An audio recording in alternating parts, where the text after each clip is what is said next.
And speaking of Washington here, we do have a comment. Hello, Slasher. I appreciate the comment. Thank you for tuning in. So why do I have Washington higher than the Cowboys, Titans, and Eagles? Well, I'll tell you, since we're kind of at that part of the list, we'll come back to Arizona. Washington, you look at what they did last year, winning 7 games, largely without Chase Young, a defense that wasn't playing well during the first half of the year, and with Taylor Heineke at quarterback. And it's no disrespect to Taylor Heineke. He's proven himself as a very capable quarterback, kind of a lower-end bridge starter or a really good backup. It's fun to watch. Not a guy that you want, leading your franchise going forward. They got a very big upgrade in Carson Wentz. And say what you want about Carson Wentz. No, he's not 2017 Eagles Carson Wentz anymore. However, the dopes that are making the argument that he's like the 30th best quarterback in the league can kick rocks. That is the dumbest argument that has zero merit whatsoever. Makes no sense. Last year, 27 touchdowns, 7 interceptions, top 10 in quarterback rating, 3rd in the NFL in lowest interception percentage, behind only Aaron Rodgers and Kirk Cousins. Again, I'm not going to make the argument that Wentz is a top 10 quarterback. I'll sure as hell make the argument that he's a top 15 and that you can do much worse than Carson Wentz. In the Monday night game against Baltimore, Lamar Jackson had the game of his life and set a bunch of records. Carson Wentz had the best game of his career that day too, because he also threw for over 400 yards. Last time I checked, Carson Wentz didn't blow a 26-3 lead or whatever the hell it was.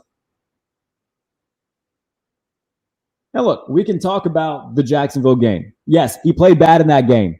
You know who else played piss poor against Jacksonville? Josh Allen. You know who played piss poor against the Texans? Justin Herbert. Any given Sunday, guys. That's why they play the games. And again, I understand. It was in a big moment. And he played bad. But Josh Allen also played bad against those Jacksonville Jaguars. He played worse than Carson Wentz did. The Bills put up 6 points. Justin Herbert threw 1 trillion interceptions to the Texans. They play the games for a reason. Hell, the Jets beat the Bengals with their 9th quarterback, and the Bengals went to the Super Bowl. And Mike White is bagging groceries somewhere now. So I do think that, looking at Washington, what they did last year, a 7-win team, could have won more. They were competitive throughout the year.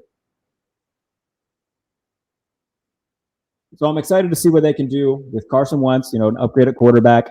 Terry McLaurin, now that he's paid. Terry McLaurin, by the way, this is the best quarterback he's had since he's been in Washington. Plus, Curtis Samuel, they signed him last year. They only got him for a game because he got injured. Jahan Dotson from Penn State, he's going to be a stud. I assume that they're probably going to put him in the slot. They could probably rotate him and Curtis Samuel. They actually put Dotson outside a little bit more than Samuel. I think Samuel's going to be kind of their de facto Debo guy. Antonio Gibson, a versatile running back. And then defensively, they still got that really incredible front four of all former first-round picks with Deron Payne, Montez Sweat, Jonathan Allen, Chase Young. And then secondary-wise, Fuller, Jackson at corner. Probably need a little bit of an upgrade at safety.